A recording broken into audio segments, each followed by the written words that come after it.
In today's Final Touch, solving a Rubik's Cube can be very difficult. Now try using your feet. The WCA, or World Cube Association's European Championships, are taking place in Madrid, Spain from now through Sunday. The event has more than 600 participants from 48 different countries. There are various categories of competition, including closed eyes, different types of cubes, and using your feet. 15-year-old Daniel Rose Levine from the States holds the world record in the feet category. He says at one point his hands started to hurt from doing too much cubing, so he decided to practice using his feet. I'm sorry you didn't get to see that. We'll see you back here tomorrow. News 3 at 5 starts right now. Right now at 5, a new investigation into the DeForest Police Department. What a report is saying about racial bias within the police force.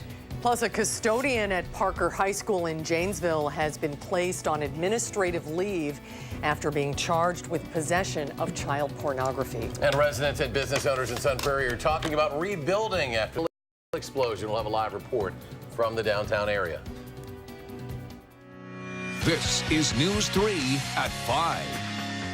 Thanks for staying with News 3. The village of DeForest is opening an investigation into its police department. This new internal matter comes as the village is releasing the results of an outside investigation into Police Chief Dan Furseth. Rose Schmidt is here to share the findings of that investigation and tells us how it could spark change within the department. Rose. That's right. Now, you'll remember that this all started after a YouTube video surfaced of the police chief, and all allegations were made of racial bias. We know tonight that a consultant hired by the village found there is no explicit racial bias within the DeForest Police Department, but did find some potential red flags. That consultant, a former police chief from Colorado, was concerned about a lack of diversity within the all-white, all-male police department and the rate that people who are black are arrested and pulled over in DeForest. The report also shows not enough emphasis has been placed on racial-biased policing training.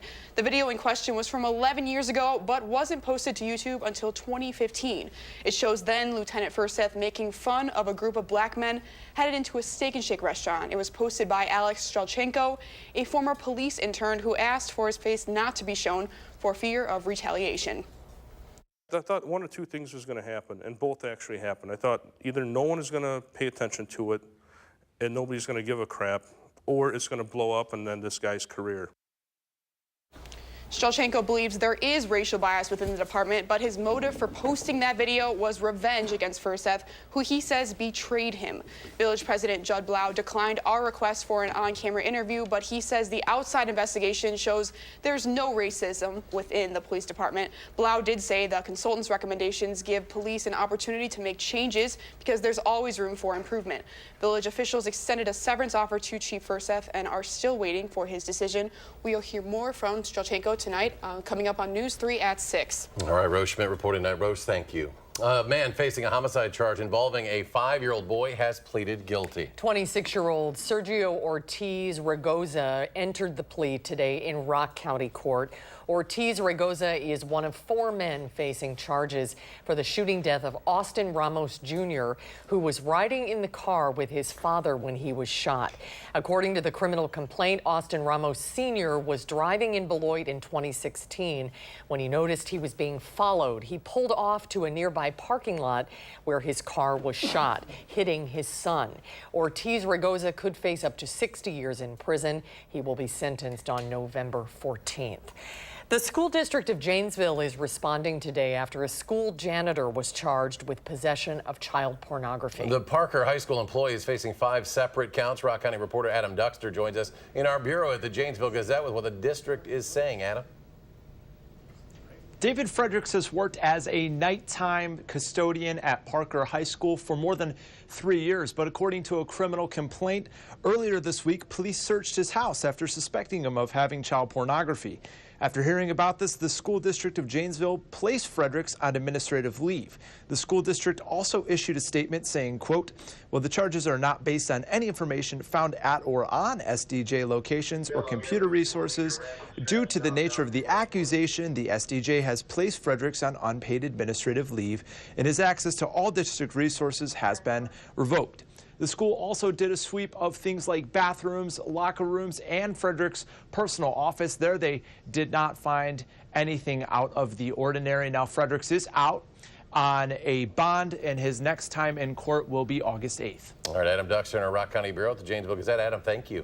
Let's get a first check on the weather now. Dave Caulfield is in the weather center, and a little rain outside this afternoon, Dave. Yep, our second round of rain, Susan, is on the way. We had that first round earlier this afternoon, bringing some light to moderate showers to southern Wisconsin. Here is a full look at this low pressure system actually causing some severe weather, tornado warnings, and severe thunderstorm warnings in eastern Iowa right now. That severe weather will stay to the south of southern Wisconsin, so we don't have to worry about that. Just some downpours with these showers and thunderstorms over the next couple of hours and into later tonight. Platteville, we're getting rain right now on the Queen Bee Radio Skycam. Temperatures, because of that rain, we have really cooled off. In Madison, we've actually warmed up a little bit because of the clearing over the past hour or so, up to 76 in Monroe, 81 in Janesville, but closer to where that rain is, we're in the 60s in Platteville. Dew points are in the mid to upper 60s, a little bit more humidity with that rain nearby. Wind speeds generally out of the south and east at about 10 to 15 miles per hour this evening. And for this evening, temperatures falling through the 70s into the 60s, mostly cloudy with more scattered showers and storms. We'll track these storms hour by hour in your first alert forecast in just a few minutes. Dave, two men are in custody in connection with a violent home invasion on Madison's east side yesterday. Police say three men forced their way into a home in the 1300 block of Williamson Street. The men battered the two residents and fled with some of the victims' property after hearing police sirens. Officers arrested 21-year-old Joseph Crawford Lamal on suspicion of burglary and battery and felony bail jumping. Police said a 22-year-old Madison man who is considered a person of interest was also taken into custody, but police have not identified him. Police are investigating vandalism inside a public restroom in Beaver Dam this week. Police there say the City Department of Public Works reported the bathrooms at the municipal athletic field near DeClark Street were vandalized. Police say vandals did extensive damage that will require a lot of time to clean and repair. They ask anyone with information about the vandalism to call them or send a message through the department's Facebook page. Alliant Energy officials say gas was turned off just before noon where a contractor hit a gas line in Reedsburg, leading to the evacuation of 20 homes and two businesses. A construction crew working the intersection of Commercial Avenue and South Dewey Avenue severed a gas main, which caused the evacuation. This was about 10:30 this morning. Residents and employees were able to return to their homes just after noon. No one was injured. There was no damage to those homes or businesses. Meanwhile, Sun Prairie is ready to talk about rebuilding. The City Council is meeting with the community tonight to go over how they'll put the intersection of Main and Bristol Street back together. Our Amy Reed is standing by live to tell us what they'll be talking about tonight. Amy? You guys can still see the scene is quite devastating behind me. Still a lot of repair that needs to be done. Tonight, the city asked the Department of Transportation to come out and discuss how that repair is going to happen. Now, we spoke with the mayor earlier, and he said the DOT is really the expert on this since this is a major intersection for the town. After the department goes over their plan, they will have a question and answer so people can get some clarity. Obviously, the rebuilding will take more than some infrastructure, but the mayor said this is symbolic and a starting point for the other work that needs to be done. We also need to move on as a city. This has happened. We've had buildings destroyed. We need to pick up from here, fix the road, determine what's going to happen with those buildings. That says Sun Prairie is back. The mayor went on to say he's proud of his community, the support they've shown for the Barr family, the downtown businesses, the firefighters. It's truly remarkable. Now, the meeting is coming up at 5:30. We will be there, and we'll be there to provide you guys updates throughout the night. I'll send it back to you. Okay, Amy Reed reporting live. Thank you, Amy. And there are multiple fundraisers still taking place for the victims of the Sun Prairie explosion. Right now, Hertz Donuts in Middleton selling Sun Prairie Strong donuts to raise money for those affected. The donuts, $3 each. 100% of proceeds will be donated to the Sun Prairie Disaster Relief Fund. For a list of more fundraising events, we have a link at channel3000.com. Next at 5, after a heated meeting, the committee looking at the role of educational resource officers in Madison schools is working to finalize a new plan. Many community members feel very strongly about officers in schools, and the committee says it still has a lot of work to do. Amanda Quintana in the News Center with more on what's being planned here. Amanda?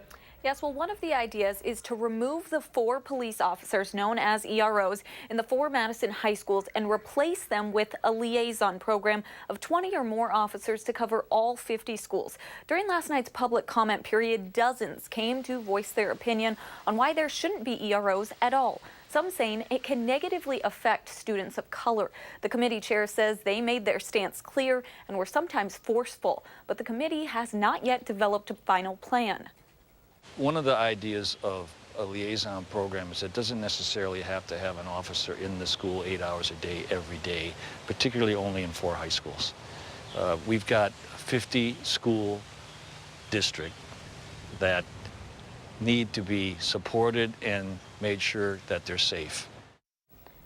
Today, Police Chief Mike Koval released a statement saying the liaison idea is not feasible, and MPD doesn't have the infrastructure or capacity to even discuss the program. He says it would also take longer for officers to respond to schools. In that statement, also saying the mayor supports him in this. Right now, the school district pays $360,000 a year to have those 4 officers in the high schools. The committee is hoping to have a final plan together by next week, and they will then get it to the board for approval. An important story. We'll continue to follow. Amanda Quintana in our news center. Amanda, thank you.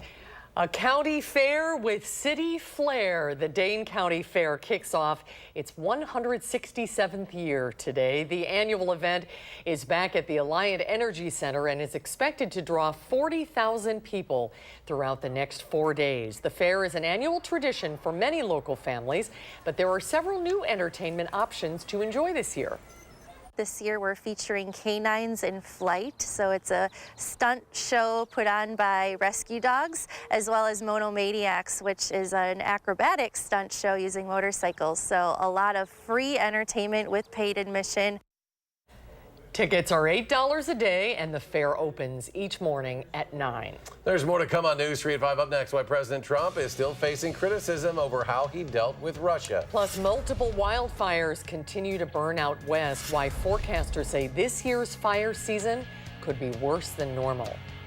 And on Wall Street, a 5-day win streak comes to a halt for the Dow Jones Industrial Average. It closes down 135 points. The Nasdaq lost 29. S&P 500 down 11. We'll be right back.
President Trump facing more criticism for failing to hold Russian President Vladimir Putin accountable for meddling in the 2016 presidential election during their summit this past week. The president is facing increasing pressure to explain why he did not publicly denounce Vladimir Putin during their summit in Helsinki. Dan Coates, the chief intelligence officer, says he stands by those findings. I wished he had made a different statement, but I think that now that has been clarified. Republicans in the House Intelligence Committee blocked a motion by Democrats to subpoena the interpreter who was in the room when President Trump and President Putin had their nearly 2-hour private meeting.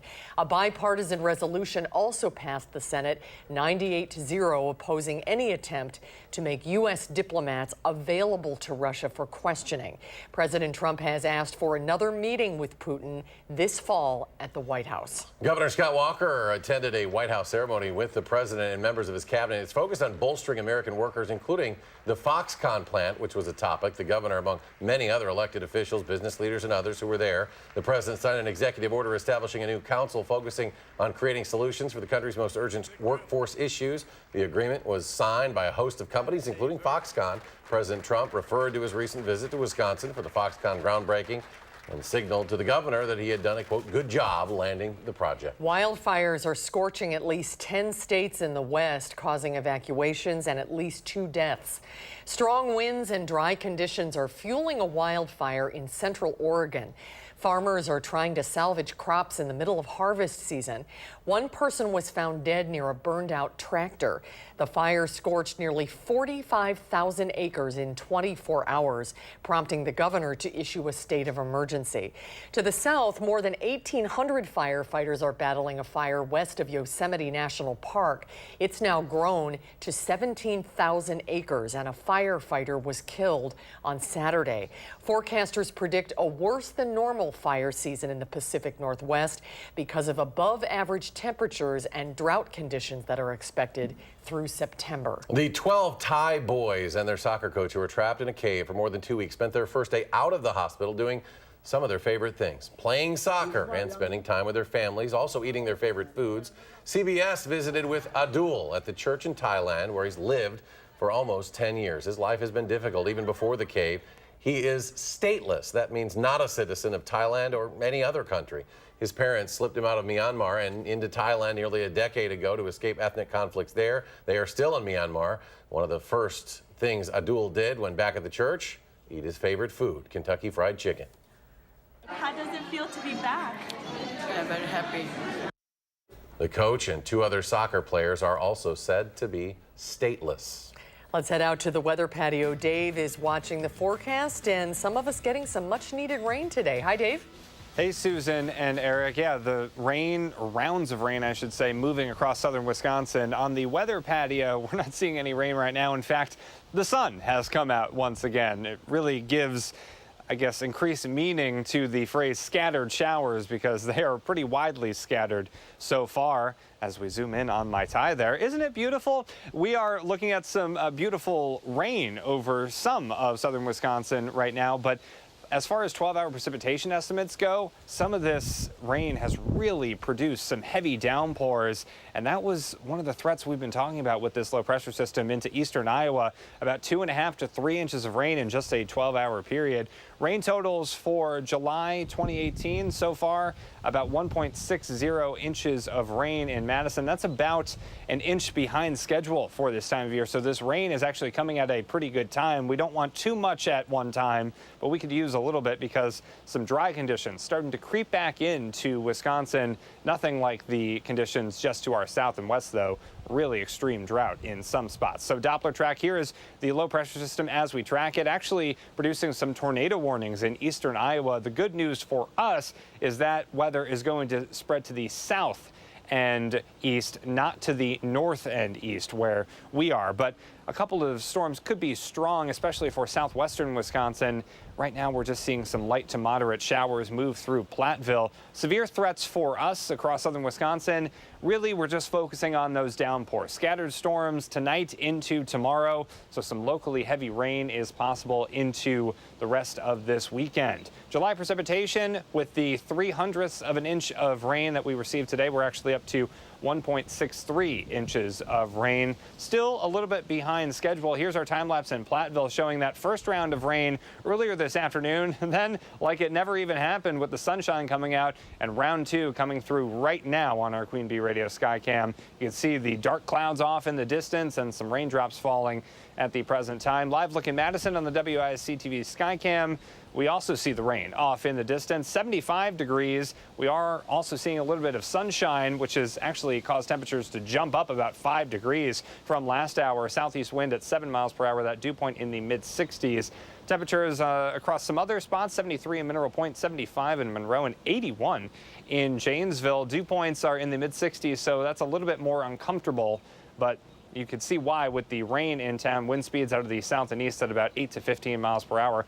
High temperature trend looking at things staying below average over the next 3 days, but into the weekend and actually past the weekend into next week, we are back into the 80s. Tonight, scattered showers and thunderstorms, mostly cloudy and mild with temperatures in the 60s. Tomorrow, we're only in the low to mid 70s, breezy and more humid with scattered showers and storms. The slow pressure system taking its sweet time, moving very slowly across the area, bringing us lots of chances for scattered showers and thunderstorms. It won't be a washout by any means, but heavy downpours are possible over the next couple of days. So have that umbrella ready to go at a moment's notice, because you really never know when you're going to see some showers break out. And that includes into Saturday as well, although I think much of that rain will stay closer to Lake Michigan. But anywhere from 1 inch to 2 inches of rain, even locally heavier amounts possible, depending on where those downpours set up over the next couple of days. Your 7-day forecast showing temperatures in the 80s Monday and Tuesday and Wednesday. A cold front comes through into next week, bringing us some shower chances Wednesday night into Thursday morning. Then we stay into the 70s for much of next week.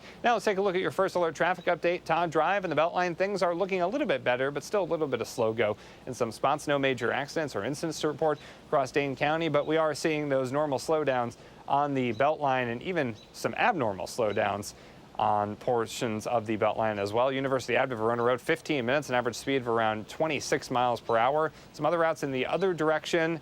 The delays that we saw on the interstate to John Nolan have come down a little bit, still a little bit slow at 8 minutes with an average speed of around 30 miles per hour. And that is your first alert traffic. Some welcome rain on the way over the next couple of days, but just be ready with that umbrella at a moment's notice. All right. Thank you, Dave. Still ahead at 5, an accident on a Boston subway is shedding light on the cost of health care. We'll have that story when we come back.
An accident on a Boston subway platform brought out the kindness of strangers. But it also exposed the troubled state of healthcare when an ambulance is a woman's greatest fear. Nikki Batiste has the story. It was rush hour at the Mass Avenue station when this passenger stepped off the crowded train. Surveillance video shows the moment her leg dropped into the gap, trapping her between the train and the platform. The next thing you know, I see a guy just tearing down the platform, yelling, somebody call 911. But that was exactly what the victim did not want. As other commuters rocked the train to dislodge the woman's leg, a Boston Globe reporter tweeted from the scene. She begged no one call an ambulance. It's $3,000. I can't afford that. That post was retweeted thousands of times, apparently striking a chord about the healthcare cost calculations many Americans have to make. There is no question that people are sometimes, deferring necessary treatment. Dr. Michael Spare with Columbia School of Public Health says Americans are putting off medical care or finding cheaper alternatives. A study last year from the University of Kansas found in cities with the ride-sharing service Uber, the rate of ambulance usage has dropped 7%. If you think you're having a heart attack, you should call an ambulance. And the fact that you may even question whether or not you want to do that is a terrible indictment of the healthcare system here in the United States. In the Boston case, EMS did arrive and the woman was treated at the hospital. But her story is a reminder of the financial pain that often accompanies a medical emergency. Nikki Batiste, CBS News, New York. One more check of your forecast in a moment. Stay with us.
Finally, at 5, it is one of the most well-known homes in TV history, and it is up for sale. The Brady Bunch family home could be yours for $1.9 million. The price tag is due in part to the size of the home. The home itself is 2,500 square feet, but the entire lot is more than 12,000. It's one of the largest lots in the neighborhood. It's located in Studio City, less than 10 miles northwest of Hollywood. The house was used for the opening and closing scenes of the Brady Bunch, plus a few moments in between, of course. To illustrate the time of day, the rest of the show was filmed on a soundstage. It was a cool house. Very cool. I wonder if the inside is just like we saw on TV. I was just With thinking like the beaded curtain. The AstroTurf backyard. Oh, man. It does not come with Alice, however. That was in the real estate thing right there. I don't know what I'm trying to say. I'm sorry. Well, let's talk about the rain, folks. That's actually what I know about. We are talking about scattered showers over the next couple of hours and days, for that matter, into tomorrow. Some more scattered showers will be with us with temperatures in the low to mid 70s for highs. Dave's too young. I don't know if he really watched it. I had to go deep into my memory reruns. We'll see you at 6. CBS Evening News is next.